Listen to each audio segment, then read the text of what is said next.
कोटी भारतीयांना लस उपलब्ध करून दिली असल्याचं देखील त्यांनी म्हटलंय। के माध्यम से, इलेक्ट्रॉनिक के माध्यम से हमारे जुड़े हुए सभी करोड़ों कार्यकर्ताओं को मैं स्थापना दिवस पर अपनी ओर से आप सबको हार्दिक शुभकामनाएं देता हूं और बधाई देता हूं। प्रधानमंत्री जी ने अपने व्यस्तता के बावजूद जब भी पार्टी के लिए हमने उनसे निवेदन किया, उन्होंने हमेशा हमारा निवेदन स्वीकार किया और आज उनका हमको मार्गदर्शन मिलेगा। मैं पुनः उनका हार्दिक अभिनंदन और स्वागत करता हूं।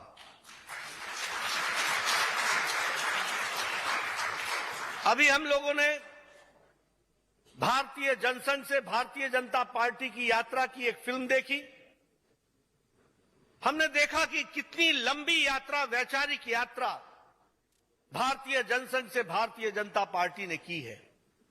और आज के दिन हमारे वरिष्ठ नेता, जिन्होंने अपने खून पसीने से पार्टी को सींचा, उनको याद करना यह हमारी जिम्मेवारी बनती है। आज के दिन श्यामा प्रसाद मुखर्जी जी को याद करना, दीनदयाल उपाध्याय जी को याद करना, हमारे कुशाभाऊ ठाकरे जी को याद करना, हमारे अटल बिहारी वाजपेयी जी को याद करना, लाल कृष्ण आडवाणी जी को याद करना, राजमाता विजयराज सिंधिया जी को याद करना, इन सब लोगों ने और बहुत हमारे नेताओं ने पार्टी को यहां तक पहुंचाया है। और हम सबके लिए खुशी का विषय है कि भारतीय जनता पार्टी को उत्कर्ष की स्थिति में पहुंचाने में आदरणीय प्रधानमंत्री मोदी जी का नेतृत्व ने पार्टी को एक लंबी छलांग लगाने में, यह हमारे लिए गौरव का विषय भी है, खुशी का विषय भी है। लेकिन हमें यहां पर यह संकल्प लेना होगा कि प्रधानमंत्री मोदी जी के नेतृत्व में हम एक पल भी बैठने वाले नहीं हैं और आज संकल्प लेते हुए पार्टी को आपके नेतृत्व में और आगे ले जाएंगे। इस बात को हम आगे बढ़ाना चाहते हैं।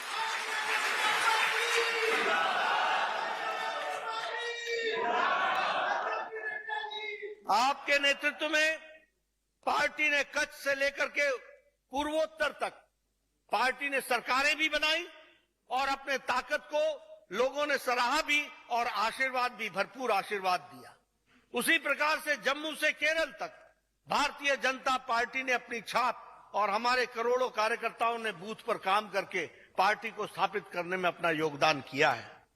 आज हमारे 1,80,000 शक्ति केंद्रों पर भारतीय जनता पार्टी का काम है। आज 8,40,000 बूथ पर भारतीय जनता पार्टी का बूथ का अध्यक्ष मौजूद है।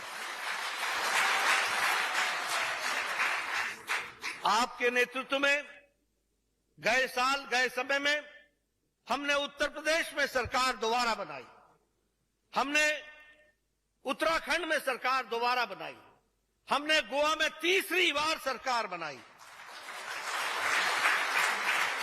आपके नेतृत्व ने नॉर्थ ईस्ट में जिस तरीके से हमारे नॉर्थ ईस्ट के भाइयों का दिल जीता, आपकी मेहनत ने, आज मणिपुर में हमने दूसरी बार सरकार वहां बनाई। और अभी अभी जो चुनाव हुए उसमें त्रिपुरा में, मेघालय में और हमारे नागालैंड में हमने फिर से दोबारा सरकार नॉर्थ ईस्ट में बनाई है। और आपकी अथक मेहनत ने गुजरात में ऑल टाइम रिकॉर्ड तोड़ करके पार्टी पुनः वहां स्थापित हुई है। हम जानते हैं आपके नेतृत्व में हमें पार्टी ने नए आयाम में काम करने की प्रेरणा दी। आज भारतीय जनता पार्टी राजनीतिक दल तो है, लेकिन राजनीतिक दल के साथ साथ समाज में सेवा भाव से काम करने वाली छवि के साथ भारतीय जनता पार्टी आज खड़ी है। आपके नेतृत्व ने हमें बताया कि कोरोना में किस तरीके से सेवा का काम किया जा सकता है और एक पार्टी समाज के लिए, देश के लिए कैसे समर्पित हो सकती है। और दुनिया में भारतीय जनता पार्टी ने आपके नेतृत्व में सेवा ही संगठन में लाखों कार्यकर्ताओं ने काम करके इसको दिखाया है। आपने हमको बताया कि भारतीय जनता पार्टी अगर दुनिया की सबसे बड़ी पार्टी बनी है तो दुनिया के लोगों को भी इसकी जानकारी होनी चाहिए और इसलिए no BJP Bharatiya Janata party को जाने इस कार्यक्रम को आपने प्रेरणा दी। आपके मार्गदर्शन में कार्यक्रम चला। आज मुझे खुशी होती है बताते हुए कि हमारे दीनदयाल उपाध्याय परिसर में भारतीय जनता पार्टी के कार्यालय में 60 से ज्यादा राजदूत आकर भारतीय जनता पार्टी की विकास कहानी को उन्होंने समझा। कई प्रधानमंत्री, कई विदेश मंत्री, कई हमारे वित्त मंत्री विभिन्न देशों के, वो भी हमारी भारतीय जनता पार्टी के कार्यालय में आकर उन्होंने भारतीय जनता पार्टी को जानने में रुचि दिखाई है। अगर मैं बात करूं गरीब कल्याण की, तो हमारे लाखों कार्यकर्ताओं ने लाभार्थियों से संपर्क करके लास्ट माइल डिलीवरी में पूरा योगदान कर सके और उसको समझ सके, इसमें हमारे कार्यकर्ता पूरी ताकत से लगे। हमने एक सुशासन, गुड गवर्नेंस के बारे में भी कहा और आपने कहा कि अंतिम व्यक्ति को, अंतिम पायदान पर खड़ा व्यक्ति को सरकार की लाभ कैसे पहुंच रहा है, इसको जानना चाहिए। आप यहीं नहीं रुके, आपने पार्टी को एक नया आयाम दिया सुशासन में और आज मुझे खुशी होती है कि साल में 2 बार भारतीय शासित मुख्यमंत्रियों की बैठक और उस बैठक में आपके द्वारा उसमें आपकी उपस्थिति, आपका मार्गदर्शन मिलता है ताकि कोई भी भारतीय जनता पार्टी के सरकार जहां चल रही है वहां अंतिम आदमियों को सरकार की नीतियों का फायदा पहुंच सके, इसकी आप चिंता कर रहे हैं। पिछले वर्ष आपकी प्रेरणा से मेयर्स कॉन्फ्रेंस हुई। हमारे देश में जो मेयर्स काम कर रहे हैं उनको आपने प्रेरणा दी और उसी तरीके से अभी बहुत जल्द हमारे सभी जिला परिषद के जो अध्यक्ष हैं उनका भी हम लोग एक वर्कशॉप करने वाले हैं और वो रीजन वाइज करेंगे ताकि हम पार्टी को और आगे नीचे लोगों की सेवा में लगा सके। एक भारत श्रेष्ठ भारत की प्रेरणा आपसे मिली है। हम ये कह सकते हैं कि एक भारत श्रेष्ठ भारत अब भारतीय जनता पार्टी का सतत चलने वाला कार्यक्रम है। जैसा मैंने सेवा भाव की बात कही, सेवा पखवाड़ा मनाना अब ये भारतीय जनता पार्टी का सतत कार्यक्रम बन गया है और हम इस पखवाड़े में 17 सितंबर से लेकर 2 अक्टूबर तक हर तरीके के कार्यक्रम करते हैं और समाज की सेवा के लिए पार्टी के कार्यकर्ता अपने आप को जोड़ते हैं। हम यह जरूर आज कहना चाहेंगे कि आपके नेतृत्व में भारतीय जनता पार्टी का व्याप बहुत बढ़ा है, लेकिन हम चैन से बैठने वाले नहीं हैं। आज के दिन हम संकल्प लेते हैं कि हम पूरी ताकत से आगे बढ़ेंगे और आपके बताए रास्ते पर इस महान भारत की सेवा में करोड़ों कार्यकर्ता लगेंगे और ये अमृत काल को सफल बनाएंगे। 2047 तक भारत विकसित भारत बनेगा, इसमें हम अपने आप को पूरी ताकत से लगाएंगे।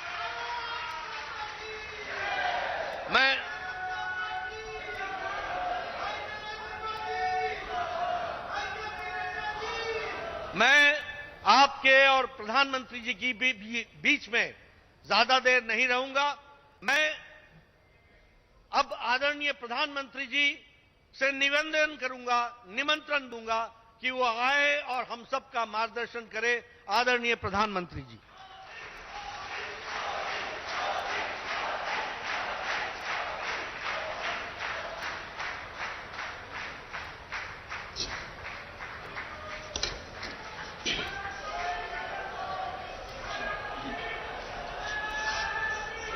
नमस्कार। कार्यक्रम में उपस्थित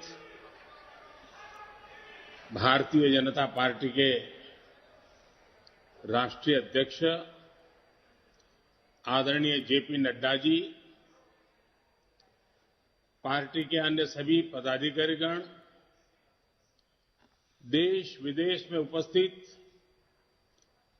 भाजपा के कोटि कोटि कार्यकर्ता, देवी और सज्जनों, आज हम सभी अपनी पार्टी का स्थापना दिवस मना रहे हैं।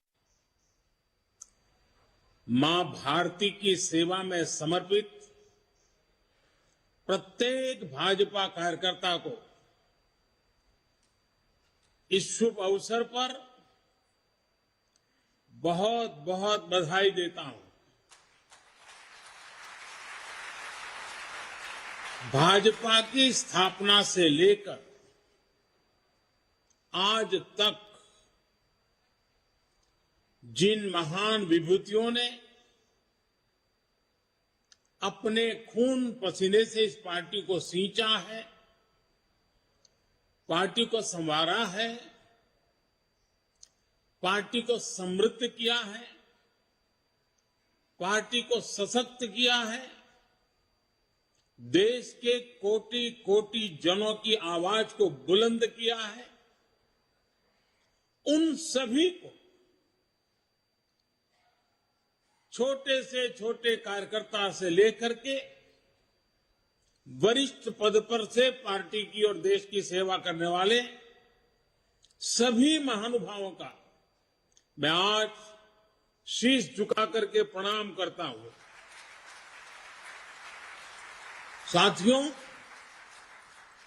आज हम देश के कोने कोने में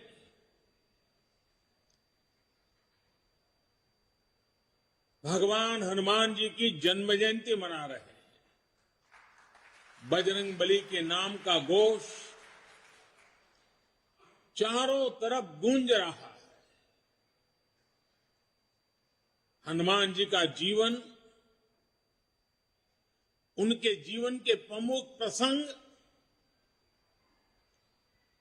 आज भी हमें भारत की विकास यात्रा में प्रेरणा देते हैं, पुरुषार्थ के लिए प्रेरित करते हैं और हमारी सफलताओं में कहीं कहीं उन महान शक्ति के आशीर्वाद प्रतिबिंबित होते हैं।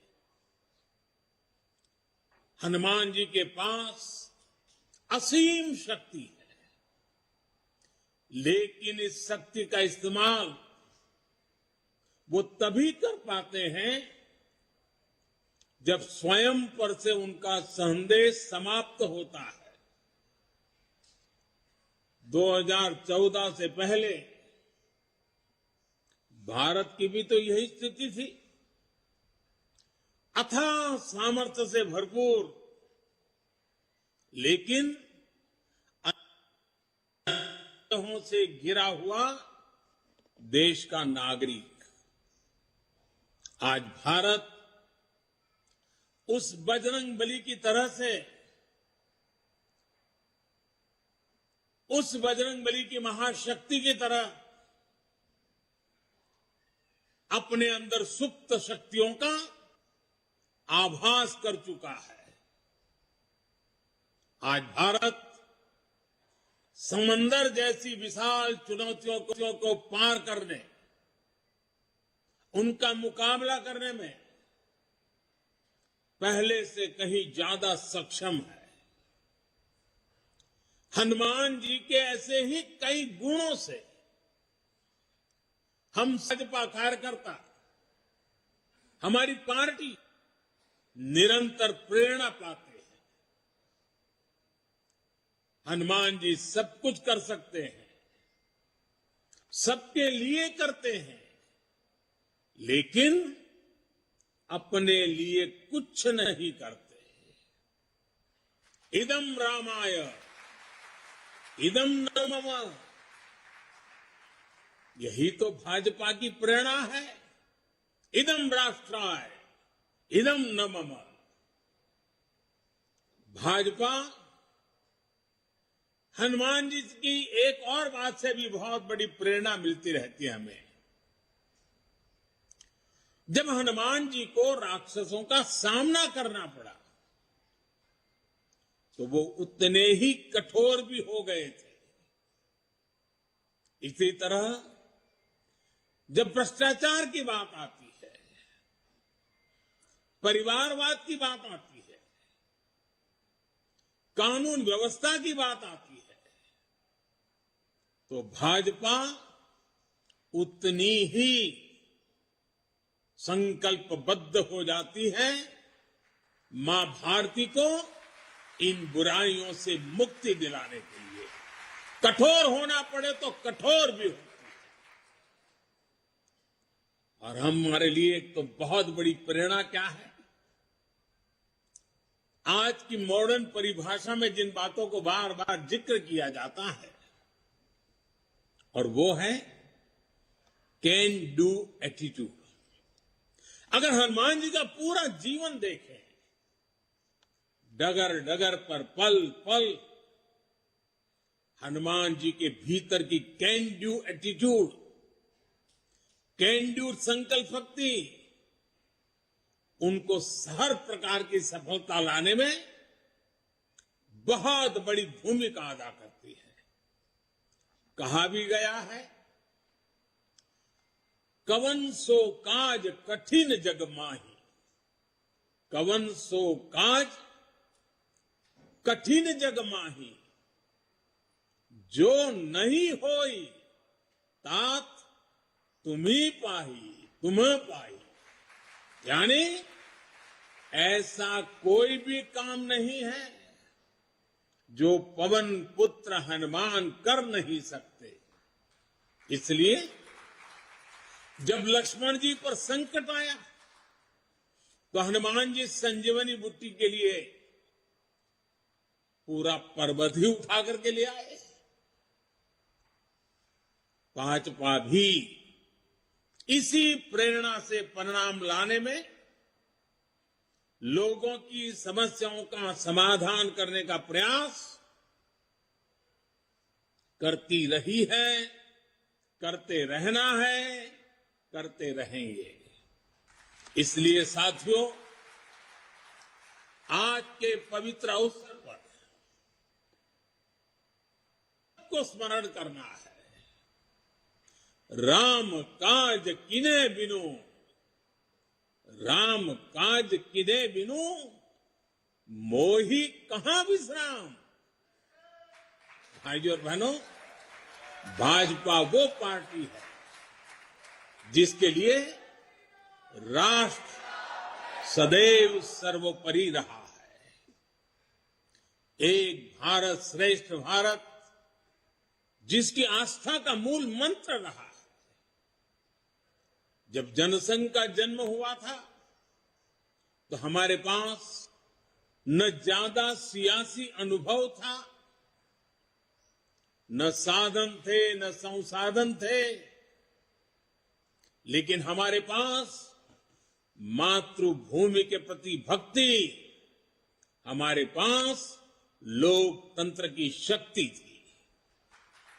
जो देश लोकतंत्र की जननी हो, मदर ऑफ डेमोक्रेसी हो, उसकी जनता के नीर क्षीर विवेक पर प्रारंभ से हमारी आस्था रही है और दिनों दिन वो आस्था और मजबूत होती जा रही है। इसलिए जनभावना, जन आकांक्षाओं को ही हमने भाजपा की चेतना शक्ति बनाया है। हमने राष्ट्र प्रथम, नेशन फर्स्ट के मंत्र को अपना आदर्श बनाया है। भाजपा ने लोकतंत्र की कोख से जन्म लिया। भाजपा लोकतंत्र के अमृत से पोषित है और भाजपा देश के लोकतंत्र को, देश के संविधान को मजबूत करते हुए समर्पण भाव से दिन रात देश के लिए काम कर रही है। साथियों, हमारा समर्पण है मां भारती को, हमारा समर्पण है देश के कोटि कोटि जनों को, हमारा समर्पण है देश के संविधान को। साथियों, आज भाजपा विकास का पर्याय है, विश्वास का पर्याय है, नए विचार का पर्याय है और देश की विजय यात्रा का भी एक मुख्य सेवक बनकर के अपनी भूमिका निभाता रहा है।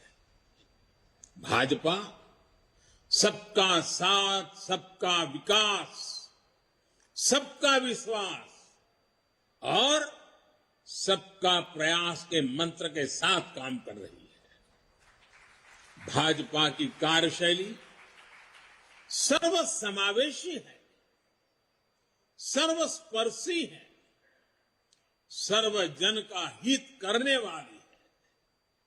सामाजिक न्याय और सशक्तिकरण को हमने हमेशा अपने हृदय में, अपनी कार्यशैली में सर्वोच्च प्राथमिकता दी है।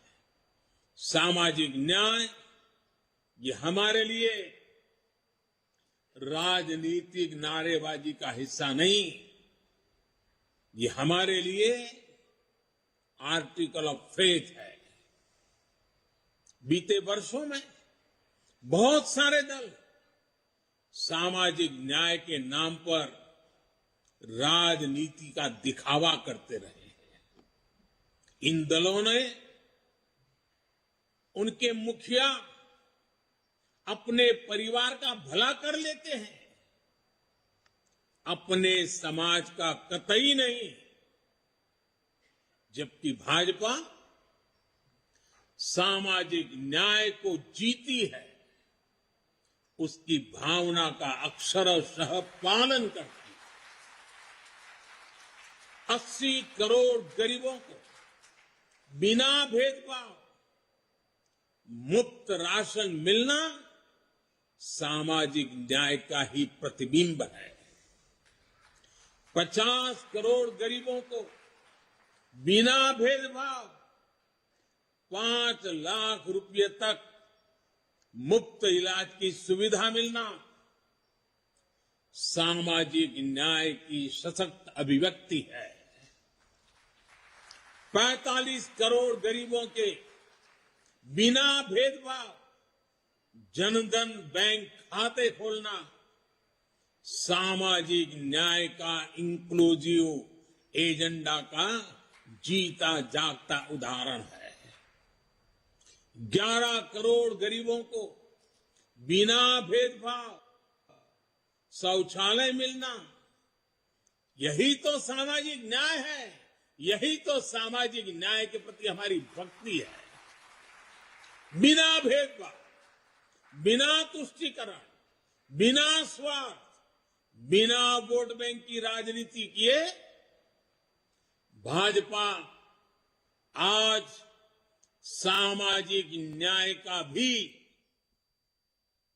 सच्चे अर्थ में धरती पर इरादों को साकार करने वाला, देश के दबे कुचले समाज के लिए आशा की किरण बना हुआ एक पर्याय बनकर के उभरा है।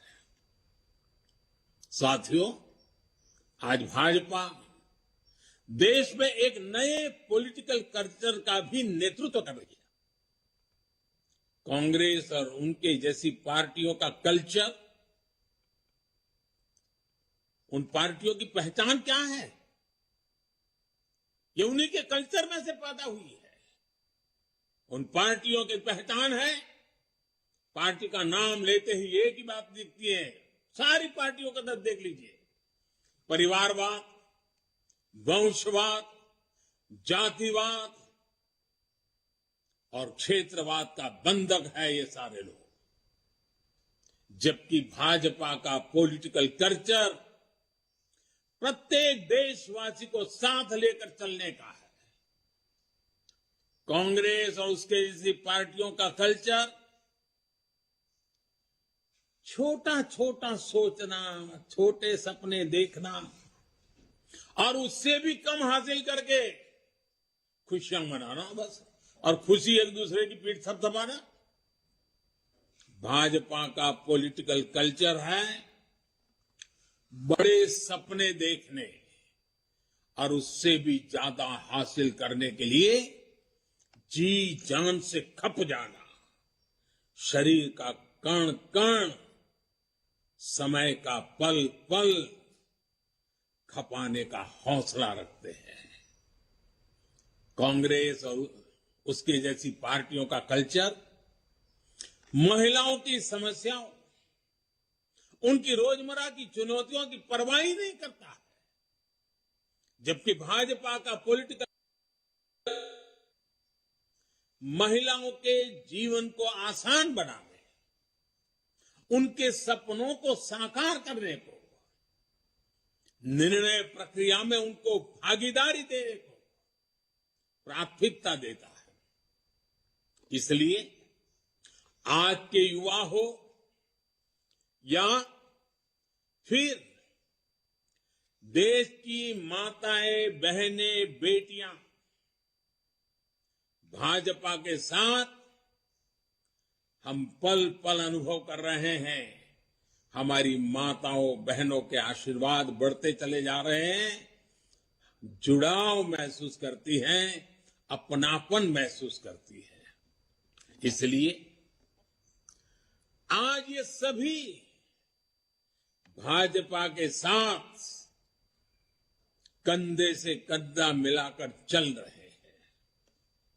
साथियों, आज स्थापना दिवस के इस शुभ अवसर पर हम सबके लिए अपने सपनों को, अपने संकल्पों को, मां भारती की सेवा के लिए समर्पित अपने हर कार्यकर्ता के जीवन को देखते हुए बहुत सी बातों को बार बार समझने की आवश्यकता होती है।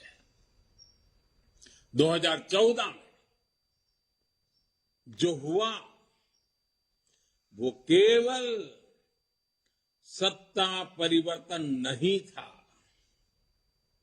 2014 में भारत के लोगों ने भारत के पुनर्जागरण की नई यात्रा का शंखनाद कर दिया है। 800 साल से ज्यादा की गुलामी से बाहर निकलकर एक राष्ट्र अब अपना खोया हुआ गौरव पाने के लिए फिर से उठ खड़ा हुआ है। और इस प्रक्रिया में दशकों से चली आ रही बुराइयां, चुनौतियां धीरे धीरे कमजोर पड़ती जा रही है। अब देश पंच प्राणों की शक्ति से आगे बढ़ रहा है। साथियों, सन 47 में अंग्रेज भले चले गए, लेकिन जनता को गुलाम रखने की मानसिकता यहीं पर कुछ लोगों के जहन में बो करके चले गए, यही छोड़ गए थे।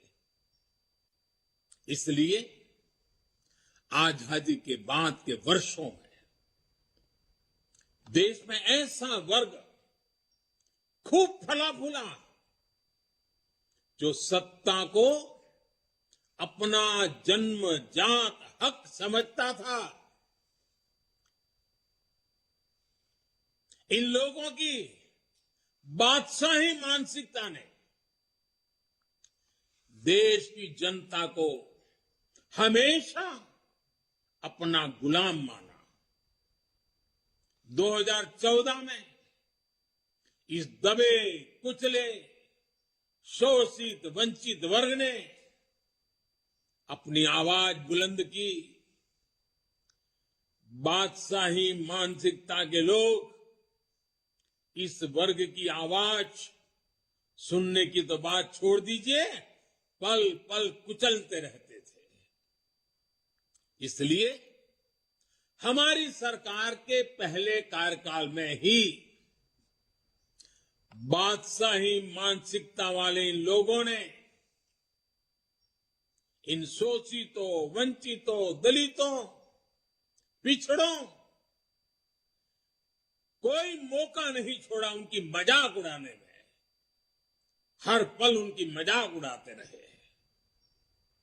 हमारी योजनाओं को, हमारे कार्यक्रमों को निम्न स्तर का बताने की होड़ बढ़ाई गई। जब मैंने लाल किले से स्वच्छ भारत अभियान की चर्चा की, गांवों को, गरीब को, मेरी माताओं बहनों को इज्जत कर देना, शौचालय की सुविधा देने की बात जब मैंने की, तो यही लोग क्या क्या नहीं कहते थे। जब मैंने डिजिटल इंडिया की बात की, तो इन्होंने अपनी ताकत, पूरी ताकत उसे खारिज करने में, देश के लोगों में भ्रम पैदा करने में, निराशा पैदा करने में पूरी शक्ति झोंक दी। ये तर्क दिए जाने वाले और ये कहने लगे देश में बड़ी आबादी अनपढ़ है, अनजान है, वो कैसे डिजिटल इंडिया का लाभ ले पाएगी। साथियों, जब हमारा मजाक उड़ाकर ये सफल नहीं हुए, तो बादशाही मानसिकता वाले इन लोगों की नफरत और ज्यादा बढ़ गई। उन्होंने कभी सोचा नहीं था कि दशक से हिंसा से जूझ रहे जम्मू कश्मीर और नॉर्थ ईस्ट में शांति का सूरज उगेगा। इन्होंने कभी कल्पना भी नहीं की थी कि आर्टिकल 370 कभी इतिहास हो जाएगा।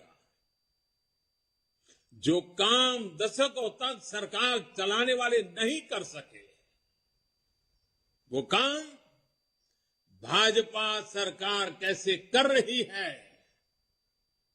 ये इन्हें पच नहीं रहा है।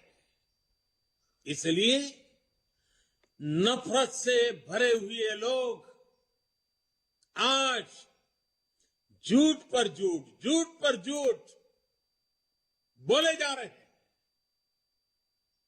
अपने भ्रष्ट कर्मों का खुलासा होते देख ये बेचैन है, हताशा से भर गए। इसलिए अब ये लोग इतने हताश, इतने निराश हो चुके हैं कि अब एक ही रास्ता उनको दिख रहा है, एक ही उपाय दिख रहा है, और वो खुल करके कहने लगे हैं, मोदी तेरी कब्र खुदेगी। वो कब्र खोदने की धमकी देने लगे। बादशाही मानसिकता वाले इन लोगों को, इन पार्टियों को एक बात पता नहीं है। आज देश का गरीब, देश का सामान्य मानवी, देश का युवा, देश की माताएं, बहनें, बेटियां, दलित, पीड़ित, शोषित, वंचित, आदिवासी, हर कोई भाजपा के कमल को खिलाने के लिए, भाजपा के कमल की रक्षा करने के लिए वो ढाल बनकर के खड़ा हुआ है। साथियों, अपने अस्तित्व की लड़ाई लड़ रहे इन राजनीतिक दलों की हमारे खिलाफ साजिशें चलती रहेगी, लेकिन हम देशवासियों के सपनों को, देशवासियों की आकांक्षाओं को दबते हुए, बिखरते हुए, सिमटते हुए, मुरझाते हुए नहीं देख सकते। इसलिए हमारा जोर देश के विकास पर है, देशवासियों के कल्याण पर है। हमारे परिश्रम से जो परिणाम मिले हैं, इसकी गवाही वो आंकड़े दे रहे हैं जो पिछला वित्तीय वर्ष समाप्त होने पर बीते 15-20 दिनों में सामने आए हैं। और मैं सभी देश और दुनिया में भाजपा के कार्यकर्ताओं को हमेशा हिसाब देने की आदत रखता हूं। काम का ब्यौरा हर मौके पर देता रहता हूं। मैं आज सिर्फ 2-3 सप्ताह की ही झलक दिखा रहा हूं आपको, 15-20 दिन की। इतने छोटे से काल में हर भारतीय को गर्व हो। जीएसटी लागू होने के बाद से किसी एक वित्तीय वर्ष में 18 लाख करोड़ रुपए कलेक्शन का रिकॉर्ड बनाना अभूतपूर्व। इस दौरान देश के टैक्स पेयर ने भी 16 लाख करोड़ रुपए से अधिक टैक्स देकर नया रिकॉर्ड बनाया। मार्च महीने में ही यूपीआई से 14 लाख करोड़ रुपए के ट्रांजैक्शन का नया रिकॉर्ड बना। देश के इतिहास में पहली बार हमारा एक्सपोर्ट 750 अरब डॉलर के पार पहुंचा। देश में कोयला उत्पादन में पुराने सारे रिकॉर्ड तोड़ दिए। देश में स्टील उत्पादन में भी पुराने सारे रिकॉर्ड टूट गए। पहली बार 16,000 करोड़ रुपए का डिफेंस एक्सपोर्ट हुआ। एचएएल ने रिकॉर्ड रेवेन्यू जनरेट किया। मोबाइल फोन प्रोडक्शन और मोबाइल एक्सपोर्ट में भी नया रिकॉर्ड बना। एक साल में 6,500 किलोमीटर रेल ट्रैक का इलेक्ट्रिफिकेशन करने का रिकॉर्ड भी कुछ ही दिन पहले सामने आया। रेलवे ने 1,500 मैट्रिक टन से अधिक फ्रेट लोडिंग का रिकॉर्ड भी इसी दौरान बनाया। देश के बड़े पोर्ट्स ने एक साल में करीब 800 million metric ton cargo handle करने का नया रिकॉर्ड बनाया। लगातार बन रहे विकास के ये रिकॉर्ड दिखाते हैं कि देश कितनी तेजी से आगे बढ़ रहा है। मैं एक सांस में जितना बोल पाया बोल दिया। साथियों, आज हम सबका सौभाग्य है कि आज एक राजनीतिक कार्यकर्ता के रूप में हमें आजादी के अमृत काल में देश की सेवा का अवसर मिल रहा है। हमें भविष्य के भारत का निर्माण भी करना है और मेरे सब कार्यकर्ताओं को, भाजपा के हर सिपाही को हर स्तर पर उसका नेतृत्व भी करना है। हमारे प्रयास में अगले 25 वर्षों का विजन शामिल होना चाहिए। हमारे हर कार्य में वो ऊर्जा होनी चाहिए जो आने वाले दशकों तक देश की दिशा और दशा, हमारे सपनों को मजबूत करने वाली मां भारती के कोटि कोटि जनों की आजादी से अब तक के संजोए हुए सारे सपनों को सिद्ध करने वाली होनी चाहिए। साथियों, आज के इस समय में दुनिया तेजी से बदल रही है। हमें भविष्य के हिसाब से भी अपनी पार्टी को निरंतर विकास करने की, विकसित करने की, सामर्थ्य बढ़ाने की कोशिश कभी भी रुकने नहीं देना है। हम पहले भी करते आए हैं, आगे अब जरा और गति से करना होगा। 6-7 वर्ष बाद मैं सभी कार्यकर्ताओं से आग्रह करता हूं, 6-7 वर्ष बाद भारतीय जनता पार्टी के 50 वर्ष पूरे होंगे। जब भाजपा के 50 वर्ष पूरे हो, उस समय पार्टी का व्याप कितना होगा, स्वरूप कैसा होगा, हमारे लक्ष्य क्या होंगे, ये हमें अभी से तय करना होगा।